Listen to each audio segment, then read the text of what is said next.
Good morning. Good morning. Welcome to the First Parish in Framingham. Welcome if this is your first time joining us, and welcome back if this is your community. First Parish in Framingham is a welcoming congregation. We celebrate and welcome people of all ages, races, gender identities, sexual orientations, abilities, socioeconomic statuses, or beliefs. We welcome you here in the meeting house or on Zoom or wherever and whenever you may be watching this service in the future. Whoever you are, whomever you love, wherever you are on life's journey, you are welcome here. I'm Andre Lamontagne. I use he, him pronouns, and I am your worship associate this morning. Unitarian Universalism is a liberal religion that honors wisdom from many sources. We keep our minds open to the religious questions people have pondered across vast times and places. Please be sure to read the announcements in the order of service. Immediately following worship, you're invited to join us for coffee in Scott Hall just across the courtyard. Please take a moment to turn your phones or other devices to their quietest settings.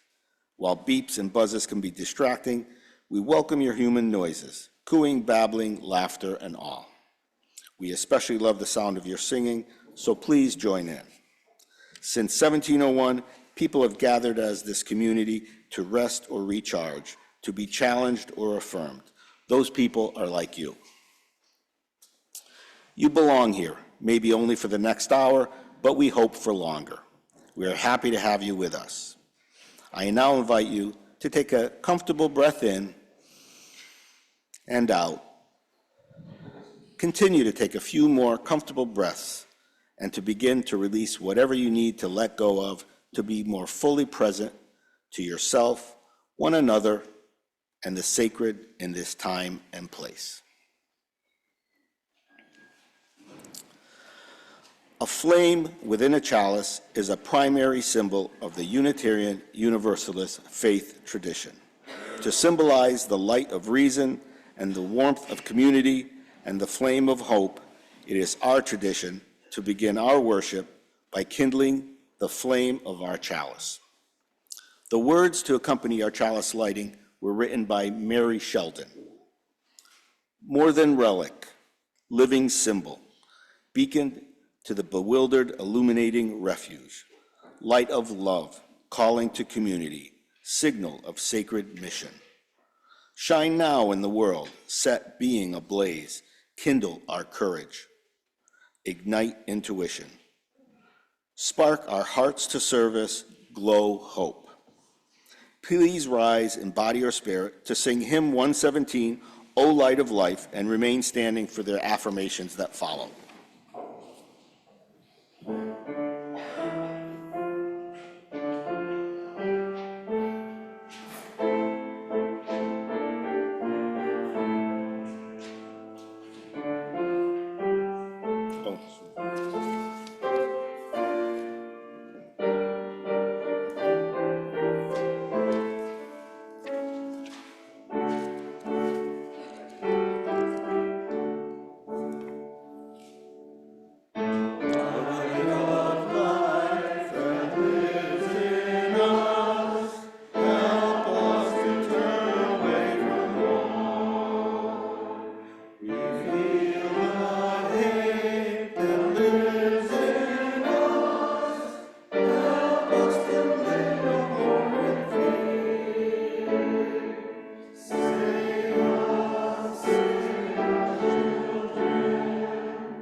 doctrine of this church. The quest of truth is its sacrament, and service is its prayer. To dwell together in peace, to seek knowledge and freedom, to serve all life with compassion, to the end that all souls shall grow into harmony with the divine. This is our great covenant, one with another and with our God. Please be seated.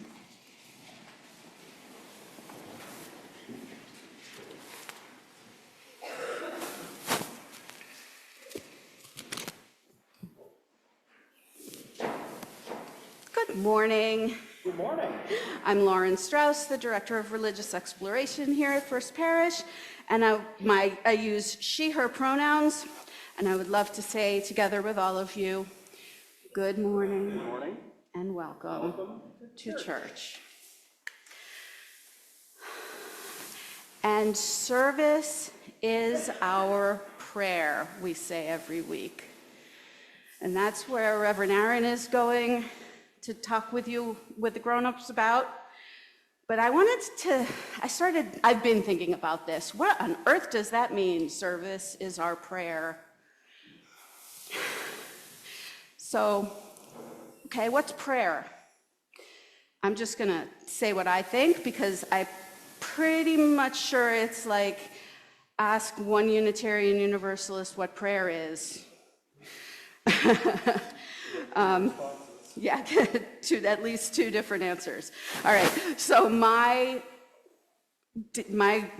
brief description of what I think prayer is that it's a way to connect our minds, bodies, and spirits to the divine.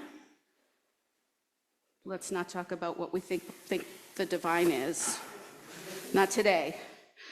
Okay, or to ask for help, express gratitude, or appreciate things that are just wonderful, or as someone that I know puts it,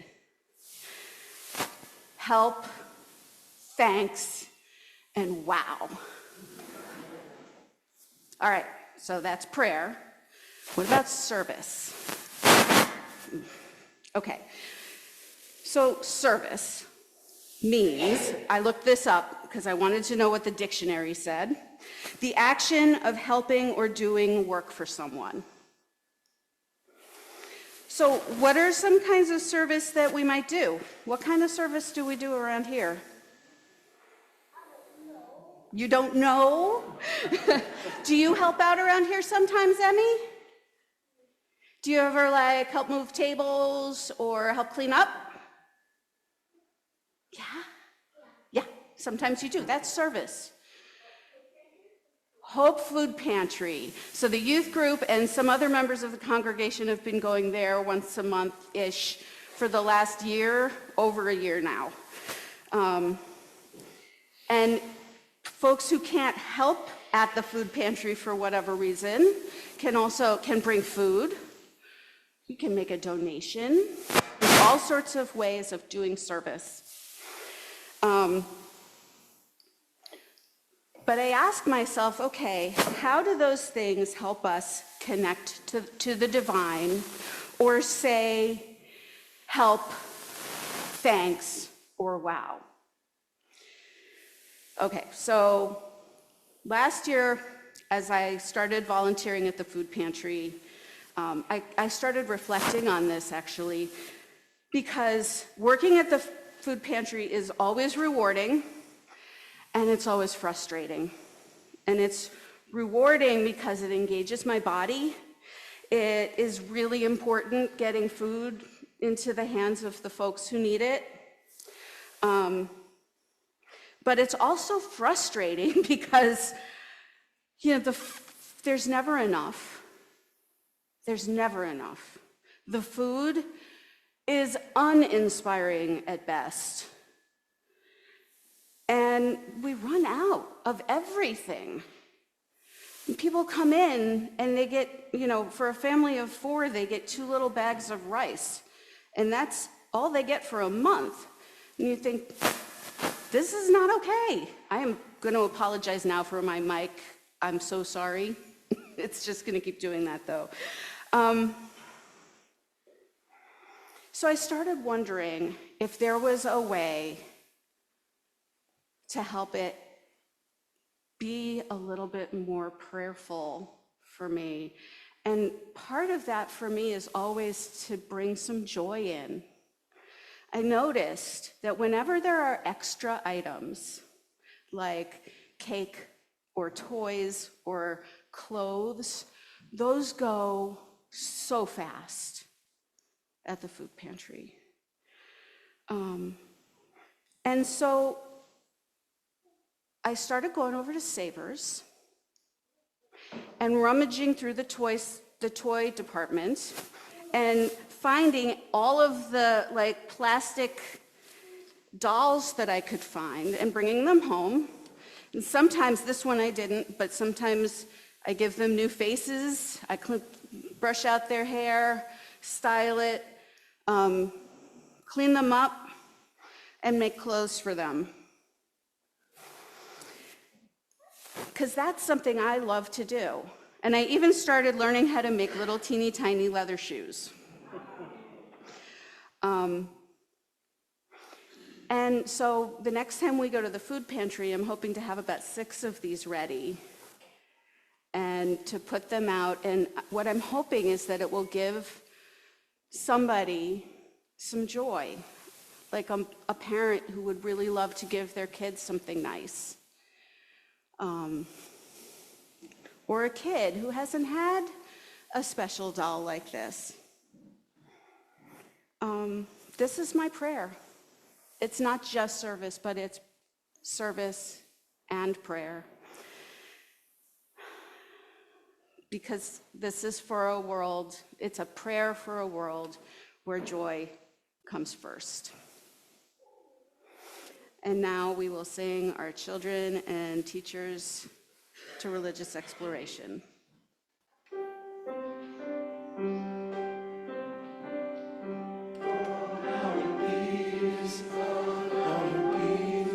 May the spirit of love surround you everywhere, everywhere you may go. Go now in peace, go now in peace. May the love of God surround you everywhere, everywhere you may go.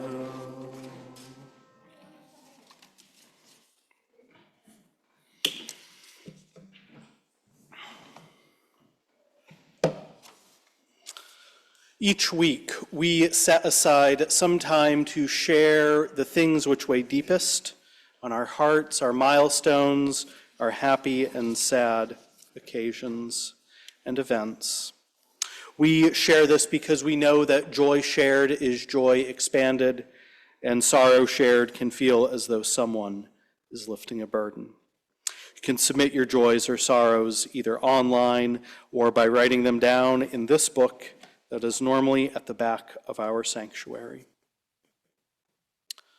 We begin with the joys of this gathered community from Anonymous, though I know who wrote it. Happy birthday to Carol Lawton, a leap year baby. Diane writes, such a joy to see the first tiny sprouts in the Greeley courtyard. Spring bulbs are not far off. We lift up the sorrows of our gathered community. Carol Lawton shares this sorrow for the family of Larry Parota, who died unexpectedly last week. And I share this anonymous sorrow. Both I am sharing these words and I share what these words say. My sadness over Nex Benedict, a non-binary 16-year-old who died following a fight in their school in Oklahoma. I wish their family peace and comfort. And we light one final candle for all of the joys and all of the sorrows too great to share. Let us now sing both verses of There Is a Love. The words are in your order of service.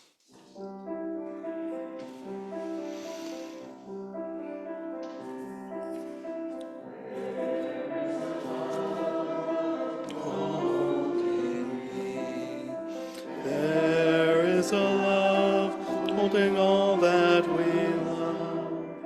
There is a love holding all. I rest in love. There is a love holding us. There is a love holding all that we love. There is a love holding all. We rest in love.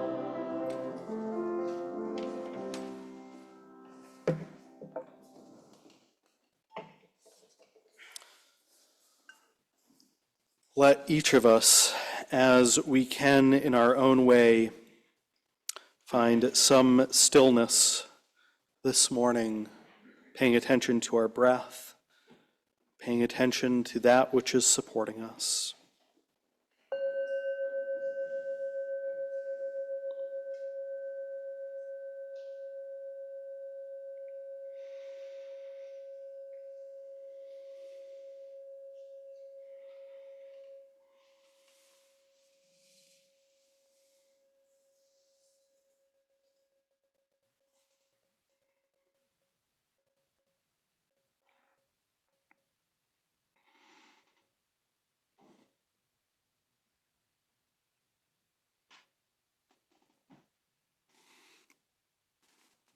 O Spirit of light and love and life, we gather with joy on our hearts, with thanks for this community, for all who make it up, for the chance to sing and the chance to sit in the quiet as well. The chance to listen, the chance to hear and share and laugh. We give thanks for it all. We know there are those in our congregation and our community who are ill, who mourn the loss of loved ones, those who live with addiction, those who struggle with loneliness. Let us be empowered to strengthen our community, to lend a helping hand when it is needed. We talk about bending the arc of the universe towards justice, and some mornings it feels more challenging, especially today or yesterday or the day before with the 2-year anniversary of the war in Ukraine. We wonder, how can we bring peace? Wars continue on elsewhere as well.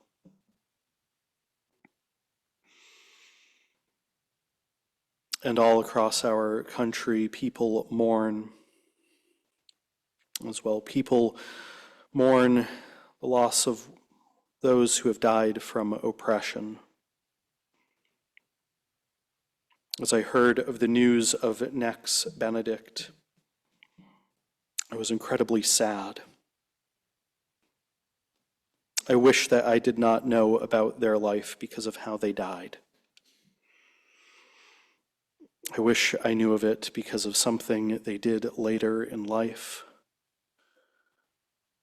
Some new invention or new poetry or artwork or other beauty. We each play a role of affirming the inherent worth and dignity of everyone. Let our hearts break, and let that heartbreak lead to action. Every child deserves the chance to thrive and to grow up.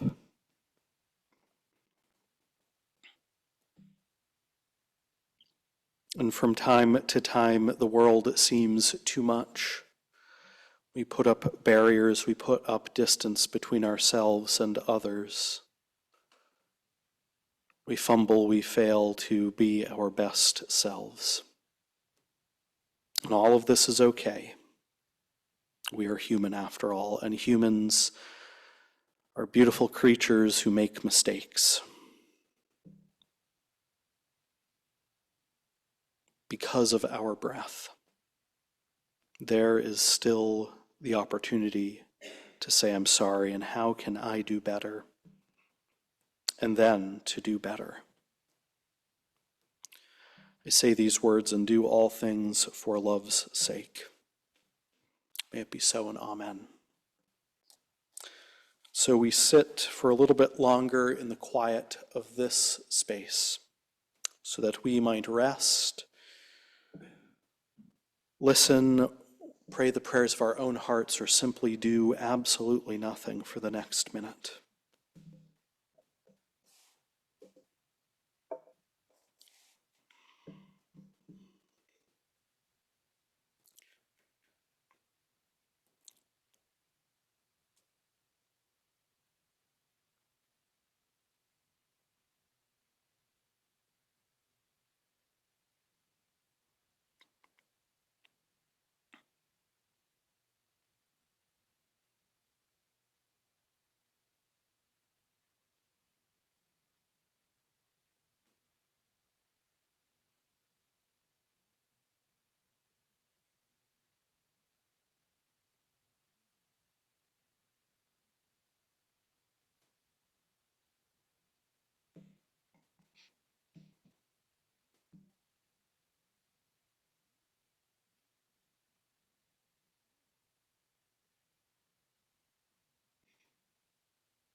May this silence serve to center us throughout the coming week.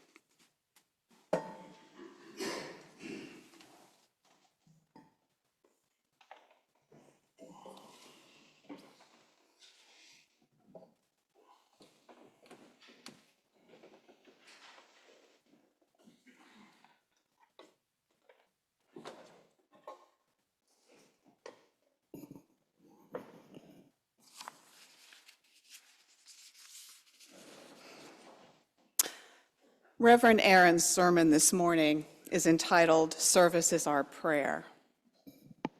The second line in the words of affirmation we at First Parish speak out loud each week. I would echo those words with perhaps a simple shift. Service is our privilege. So many of you serve First Parish in countless important and impactful ways, and the church would be a hollow shell without your passion and commitment.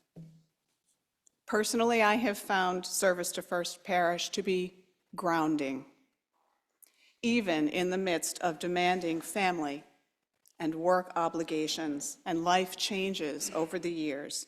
Taking on a role in the church provided a break from the chaos, a chance to breathe and regroup and get centered on work that is spiritual at its core.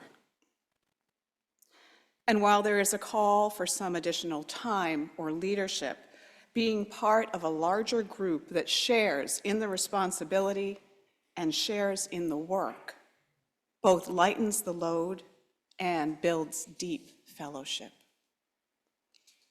We're facing a bit of a challenge in finding the next group of leaders for First Parish. Our nominating committee has worked tirelessly to fill roles on or adjacent to the Board of Assessors, as long-term members must roll off. Rotating leadership provides new voices and new energy to support Reverend Aaron and Lauren and Dean and Sarah in moving the church forward. If you're approached to serve, please take the time to consider the opportunity to contribute to this future. Those of us who have served are always available to share our experiences, unvarnished, to help you make a decision that you can lean into. We're looking forward to your leadership. Ellen Johnson Fay writes, "The offering is a sacrament of the free church. It is supported by the voluntary generosity of all who join with us. The offering will now be given and received in grateful appreciation of our shared hopes and values. If you're visiting for the first time, please feel free to let the plate pass by."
Today's reading is We Never Know Who We Are by Margaret Wheatley.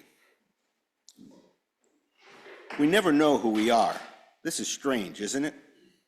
Or what vows we made, or who we knew, or what we hoped for, or where we were, when the world's dreams were seeded. Until the day just one of us sighs a gentle longing and we all feel the change. One of us calls a name, and we all know to be there. One of us tells a dream, and we all breathe life into it. One of us asks why, and we all know the answer. It is very strange. We never know who we are. Please rise and body your spirit to sing hymn 318, We Would Be One.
and service is its prayer. Have you ever thought about what we mean when we say those words? Most of the time, I admit, when I read those words, even with all of you, they feel route. But when I slow down and think about what it means, well, one could probably have a month of Sundays of sermons on that topic. Service is its prayer. Service, the act of helping or doing something for someone. Service, too, the act of routine maintenance or repair work. I hadn't thought about that last definition, but it is rich with some new possibilities as I think about that. Our work of repairing the brokenness, our work of tikkun olam, gathering the sparks up again that were scattered at the creation of the universe, loving the hell out of this world, believing that it is our mission to save people from the hells in this world. Poverty, racism, ageism, homophobia, sexism, addiction, and war, all things that make people feel less worthy than the beautiful people that they are. Or as Leviticus renders it, do not stand idly by while your neighbor's blood is shed. Service is its prayer. Well, now we have to think about what prayer means. And Lauren alluded to this, that several people, including the writer Anne Lamott, have said that there are three types of prayer. In Anne Lamott's words, wow, thanks, and gimme. I would add oops or sorry as other prayers. While these are interesting categorizations, it doesn't seem to expand this definition, this exploration of service being our prayer, maybe another time. So prayer, then, what does that mean? Our connection to the universe, the mystery beyond understanding, the sacred, the love that is larger beyond our understanding. Maybe we call that thing that we pray to God or good or the universe. If prayer is our connection to something larger than ourselves, then yes, I can see how service is our prayer. Service, then, is our way of connecting with something larger than ourselves.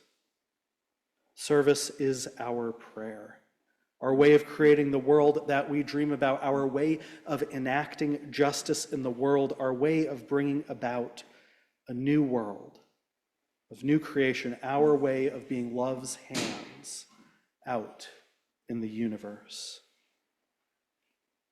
Now, if there are 4 types of prayer, there are also 4 types of service, at least according to an organization called Learning to Give. They say that there's direct service, indirect service, advocacy, and research. Direct service is what happens in the presence of the persons or the animals or the places we want to impact. This may include volunteering or cleaning up a park. Indirect service may not be in the presence of the person or thing you are impacting. This might be the form of fundraising or taking or collecting items that are needed. Advocacy is when you speak up for an issue or a solution. When we use our voices, then we are being advocates. Research, which is a part of service as well, involves finding out new information that informs or demands action. For example, collecting scientific data or surveying a group. So for instance, if we're talking about the realm of environmental stewardship, direct action looks like building birdhouses in collaboration with the local nature center to attract a bird whose home might be threatened. Indirect action is organizing a collection drive to ask neighbors and school families to donate garden supplies for a community garden. Advocacy might involve holding a community information night to inform neighbors about the impact and the importance of reducing invasive species.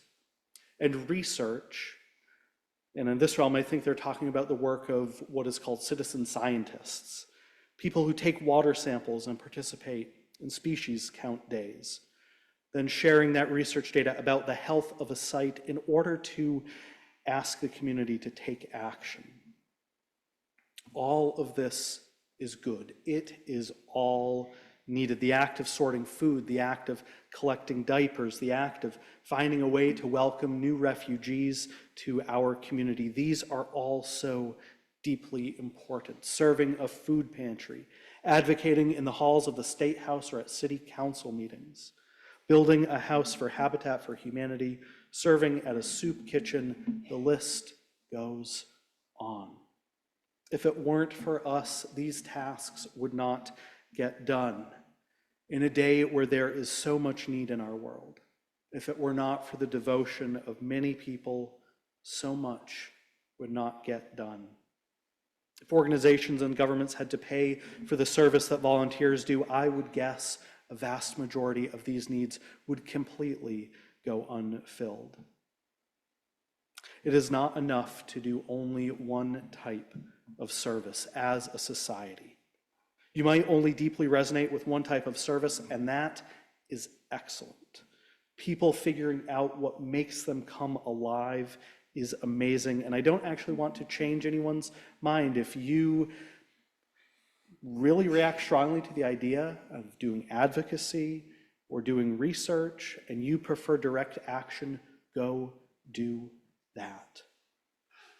Each person has a role in this puzzle of rebuilding this beautiful and broken world.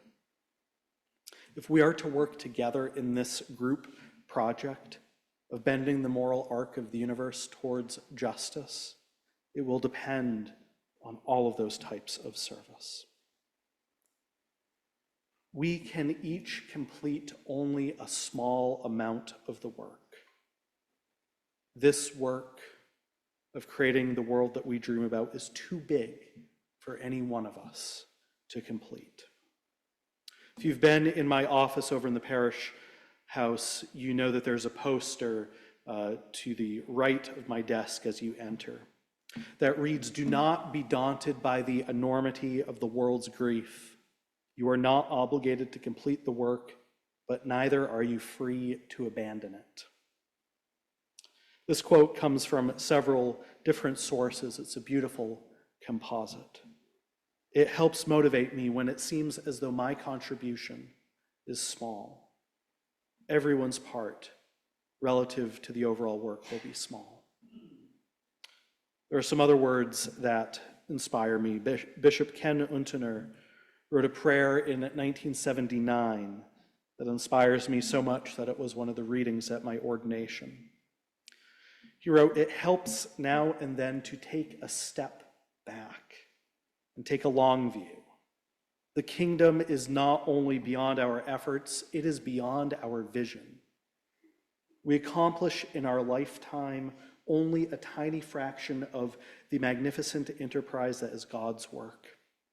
Nothing we do is complete, which is a way of saying that the kingdom always lies beyond us.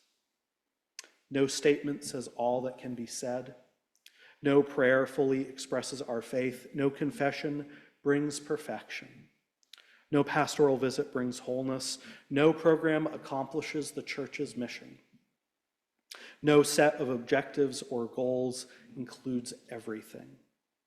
This is what we are about. We plant the seeds that one day will grow. We water seeds already planted, knowing that they hold future promise. We lay foundations that will need further development. We provide yeast that produces far beyond our capabilities. We cannot do everything, and there is a certain sense of liberation in realizing that.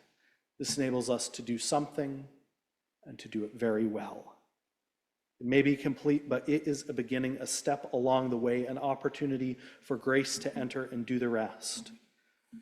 finishes by saying, "We may never see the results, but that is the difference between the master builder and the worker. We are prophets of a future not our own."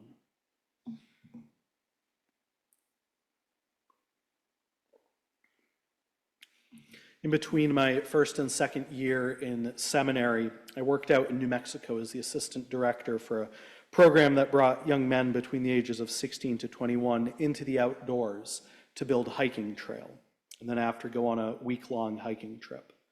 Now, you could reasonably teach any kid between those ages how to build a hiking trail to certain specifications over the course of about a day. There were other features that involved other work, other skills like building rock walls and drains along the hiking trail. But still, over the course of a summer, you could learn all of those skills. And one of the things that I really appreciated about the leadership of that program was that each day, in between about 4 to 5 hours of service in the morning and 4 to 5 hours of service in the afternoon, we would pause in the heat of the midday sun to have lunch and to also have some time to reflect on the work that we were doing. Long after the mattocks and the axes were put away for the day, long after my muscles had recovered from the work, long after I was home, I know that I was changed by the work that I was doing out there on the trail. It was a lesson in perseverance, a lesson on endurance, a lesson in realizing that I only have a small portion of the project. The trail that we were working on was quite long. I forget now how long. A somewhat trained person can only build about 5 yards of hiking trail in a week. So it took 5 seasons of work, at least, before that trail was done. What I think is actually more crucial than the doing of service is also reflecting on it, reflecting on how it has changed you, reflecting on what you learned while you were serving. My favorite way to reflect, especially after direct service, is to consider the questions, what, so what, and now what? What were you doing? What happened? What did you see? What emotions did you feel? The so what questions. Have you ever seen something similar? How does this relate to the larger world? Or what difference does this make to you? The now what questions. How are you going to move through life differently now that you have had these experiences?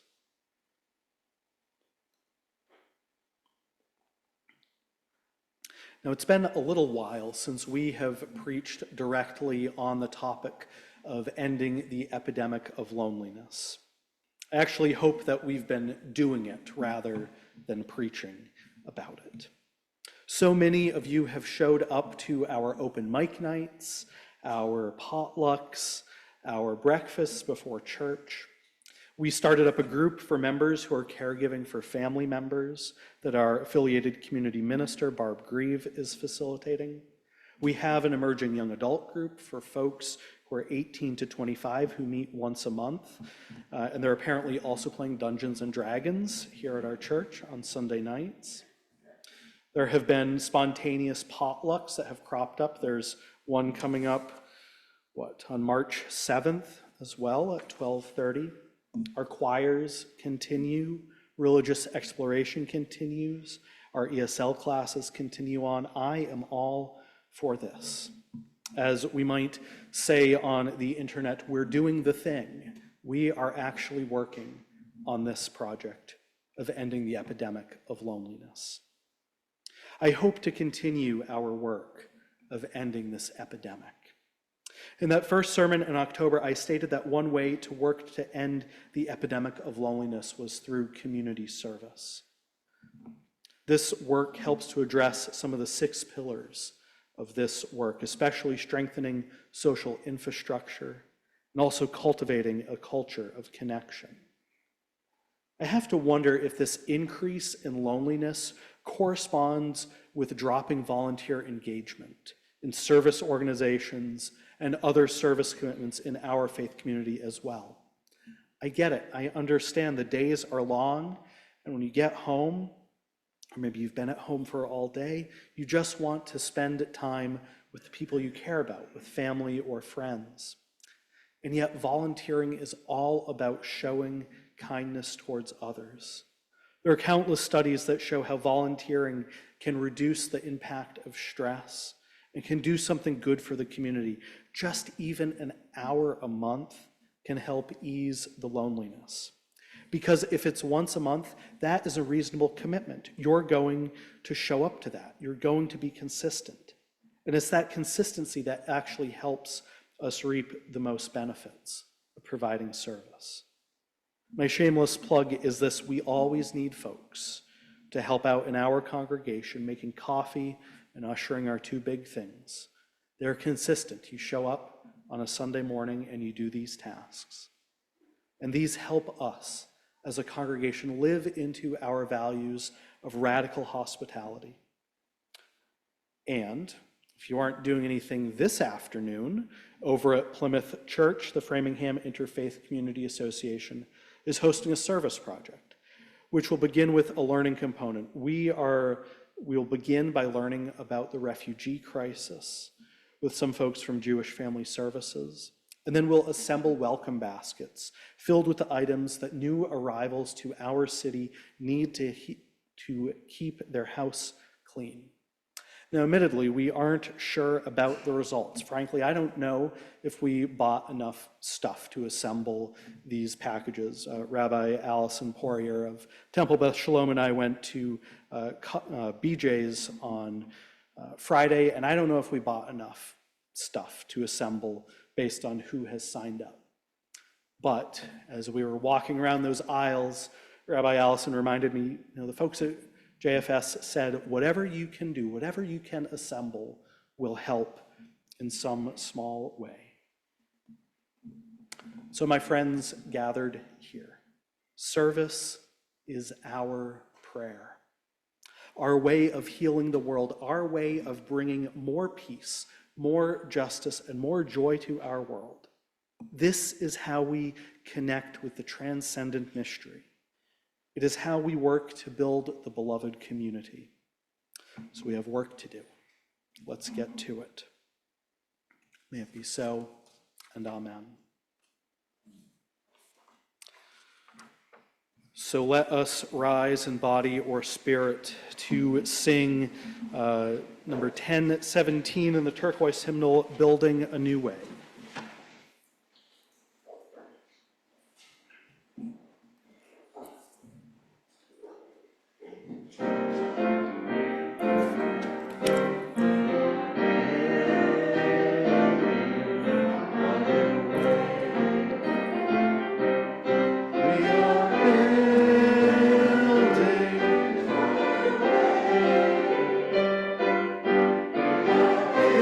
Building a new way.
close with these words by Wayne Arneson. Take courage, friends. The way is often hard, the path is never clear, and the stakes are very high. Take courage, for deep down there is another truth. You are not alone.